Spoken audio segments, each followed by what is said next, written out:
friends, இன்னைக்கு நாம செய்ய போறது முருங்கைக்காய் சாம்பார். ஒரு 150 கிராம் தோரப்பருப்பு எடுத்து நல்லா கழுவி ஊற வச்சிருக்கேன். ஒரு 15 minutes நல்லா ஊறி இருக்கு.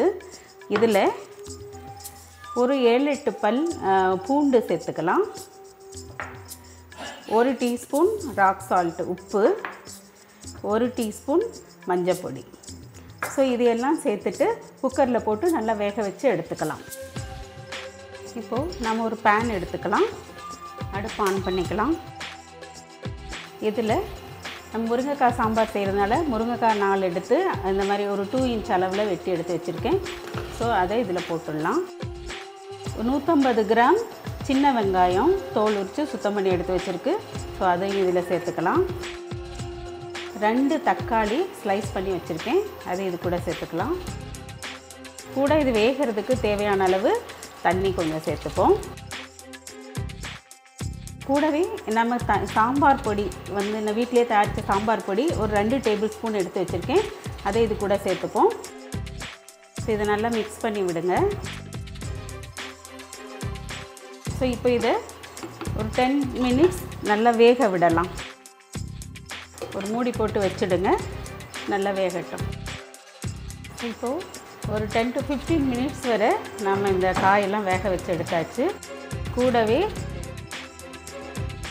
பருப்பும் வேக வச்சு எடுத்தாச்சு. அதை இது கூட சேர்த்துடலாம்.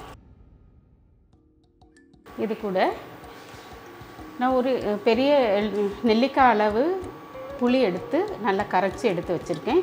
அதை இது கூட சேர்த்துடலாம். இப்போ தேவையான அளவு உப்பு சேர்த்துக்கலாம்.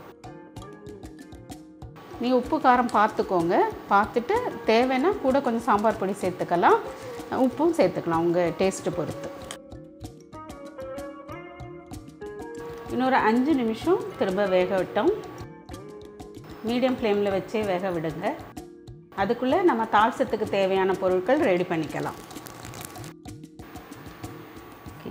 இப்போ சாம்பார் நல்லா கலக்கி விட்டுக்கலாம். பாத்தீங்கன்னா காயெல்லாம் நல்லா வெந்திடுச்சு. நல்லா கொதிச்சாச்சு சாம்பார். இனி இதை இறக்கி வச்சிடலாம்.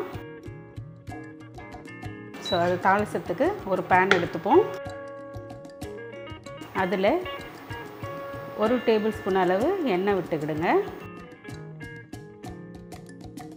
இப்போ எண்ணெய் சூடாயிடுச்சு. இது கூட கடுகு 1 டீஸ்பூன் எடுத்து வச்சதை சேர்த்துடலாம். இப்போ 1 டீஸ்பூன் கடலைப்பருப்பு கூட சேர்த்துக்கலாம். கூடவே 1 டீஸ்பூன் உளுந்தம் பருப்பு,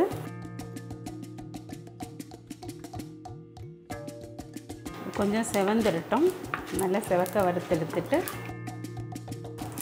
2 வரமிளகாய், ஒரு 2 ஸ்டிக் கறிவேப்பிலை,